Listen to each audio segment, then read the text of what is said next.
Bom dia, boa tarde, boa noite, bem-vindos a mais um vídeo desse canal de YouTube. Hoje nós iremos fechar a parte de conhecer a sua equipe. No primeiro episódio eu falei um pouco sobre quando você assume uma equipe que você não tinha um contato direto, um contato constante, ou às vezes nenhum contato, mas está tendo a oportunidade de liderar aquela equipe. Agora eu vou falar um pouco sobre quando você vira o gestor da sua própria equipe, da equipe que você até ontem era um analista sênior, fazia parte, etc.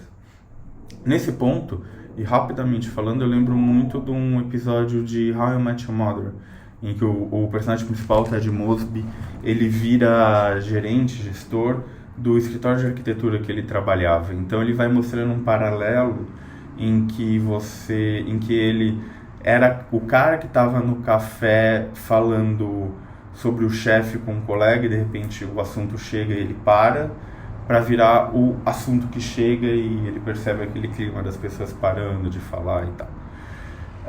Isso vai acontecer, né? Então acho que o primeiro ponto é uma preparação emocional nossa para descobrir ou saber que vão existir grupos de WhatsApp sem a nossa presença, né? Tipo, equipe X sem gestor, equipe Y sem chefe, etc. Happy hours, almoços, etc. Assim, que talvez você não seja convidado ou que você precise não ser convidado, se você mesmo não negue um convite para deixar a equipe à vontade para conversar, porque fatalmente eles vão falar um pouco sobre o seu trabalho como gestor e etc. Mas para mim, estão começando, o trabalho de preparar a equipe para um gestor natural, nascido e criado dentro da própria equipe, começa pelo o antigo gestor imediato. Então vamos pensar assim,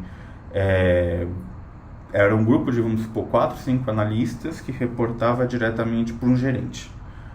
E aí o trabalho, a empresa ganhou escala, ganhou complexidade e o gerente ele deixa de ser só gerente da área que ele liderava, ele passa a ter outras áreas e com isso ele não consegue mais estar presente no dia a dia, no detalhe, ele precisa ter alguém para cuidar um pouco desse micro, né? Ele vai precisar ter uma abordagem um pouco mais macro e aí olhando a pirâmide do negócio, você deixa de ser líder de si mesmo, de ser líder de pessoas, ser líder de negócio.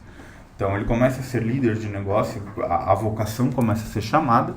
Então ele, na teoria ou no meu mundo perfeito, ele já prepara o vácuo do crescimento. É um pouco que eu vou falar no próximo vídeo. Isso me ajudou bastante a chegar à posição que eu estou hoje.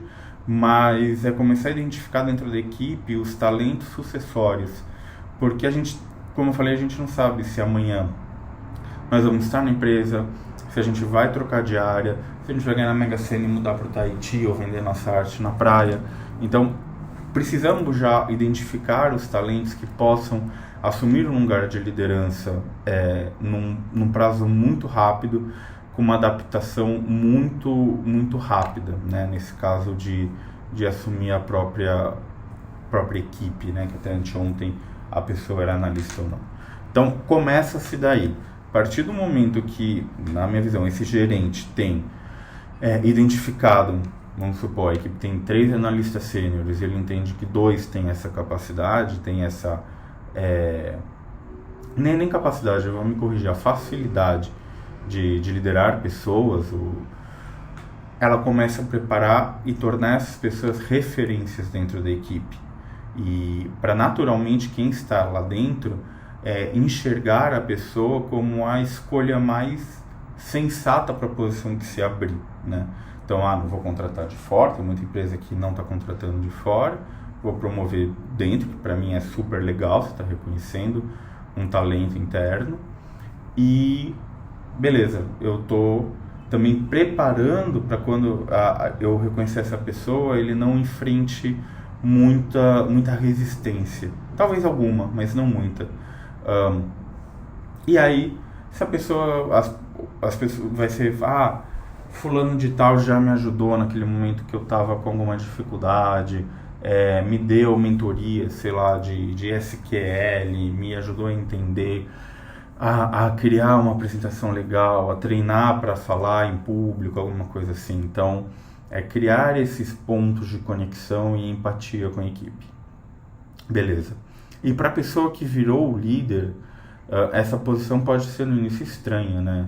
Então, pô, vou liderar colegas meus, amigos meus, que até ontem eram pares meus. Isso tem que ser feito de uma maneira muito natural também.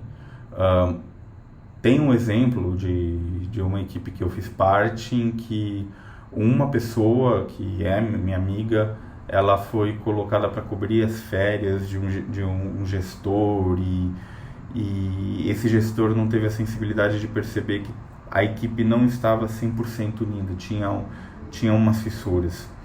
E no fim foram 2 semanas horríveis, a equipe isolou essa pessoa, que foi colocada para cobrir as férias, acabou não sendo legal e tal, e nós como time, adultos responsáveis, depois a gente se entendeu, lavou a roupa suja e reconstruiu a confiança, e hoje somos bem unidos. Até há pouco tempo atrás, uma vez por semestre a gente se reunia, batia um papo num bar, fazia um happy hour, enfim. Então esse é o primeiro ponto. E aí quando você assume a liderança, provavelmente você está vindo de uma posição em que você era um gestor, um analista de um projeto. Então, você talvez não tenha o conhecimento profundo e detalhado dos projetos que os outros analistas estão tocando. Você tem algo mais macro ou das dificuldades que compartilham nas reuniões de equipe, daily, weekly, que quando você vai passar um status da semana dos projetos, acaba compartilhando e você sabe daquilo. Mas você não sabe do todo, das dificuldades, das premissas, das análises que estão na cabeça da pessoa, dos stakeholders que ela está conversando para alinhar. Então tem todas essas partes. Então o meu conselho aí já como provavelmente você conhece os seus colegas por um tempo, pela convivência, começar conhecendo o que eles estão tocando.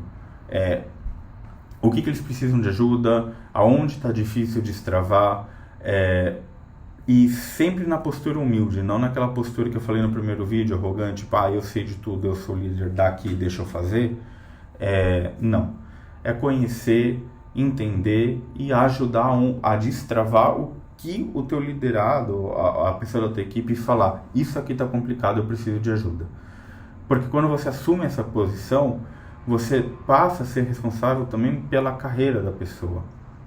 Cada um tem sua própria carreira, obviamente, e tudo, mas nas reuniões internas, nas avaliações de desempenho, na hora de você defender um mérito, uma promoção, é você o porta-voz, é você a pessoa que vai defender a sua equipe. Ou até mesmo de você pegar a bronca, porque como eu falei, conforme você, e também vai ser um tema de um vídeo, conforme você vai evoluindo na escala, menos filtro vão colocando em você.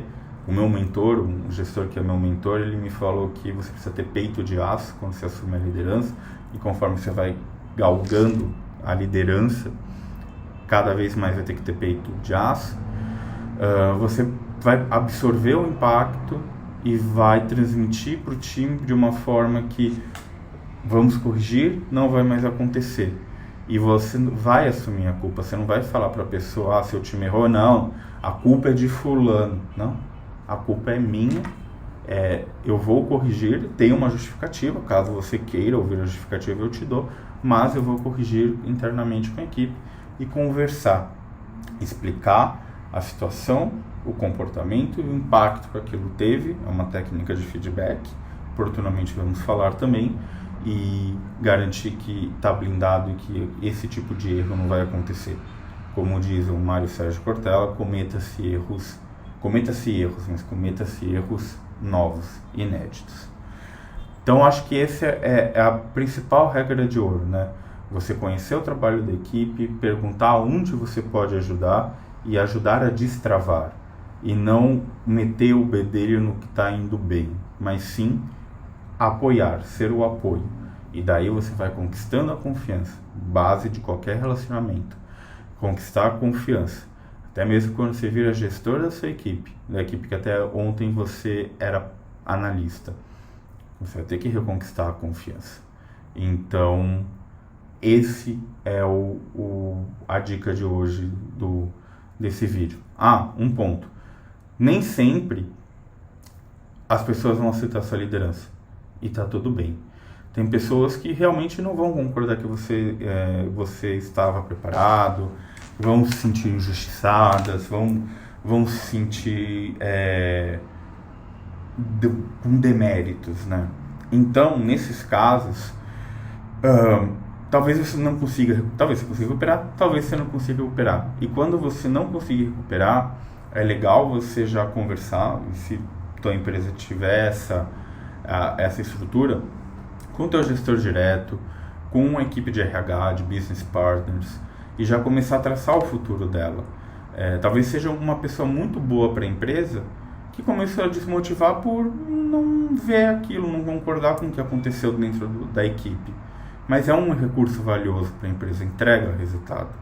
Então, procurar alguma cadeira dentro de uma outra equipe, fazer uma transição interna, principalmente para algumas empresas que não estão contratando, mas estão preenchendo internamente as vagas que têm disponíveis. Então, ter esse cuidado e fazer esse mapeamento.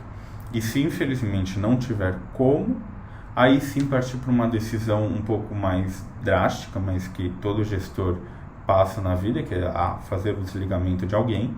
Não é a melhor coisa do mundo, mas acontece. E é importante que tenha uma conversa honesta com essa pessoa e ela saiba o que você está fazendo, os passos, passo a passo, plano de ação, e que se chegar no momento mais decisivo de desligamento, não seja pega de surpresa. Ela saiba o porquê que aquilo está acontecendo, ou se tiver a oportunidade de migrar dentro da empresa, migre. Para mim, desligamento, principalmente de pessoas que são valiosas para a empresa e contribuem e tem uma história lá dentro, é a última opção. No próximo vídeo vamos falar sobre como começar a criar o vácuo do crescimento, e isso tem que ser a pauta prioritária das pessoas que assumem a liderança. Obrigado por ficarem até aqui, para aqueles que ficaram até aqui. Se gostou, deem o joinha, se inscrevam no canal, a gente vai postando os conteúdos. Obrigado pelas visualizações até aqui e até a próxima.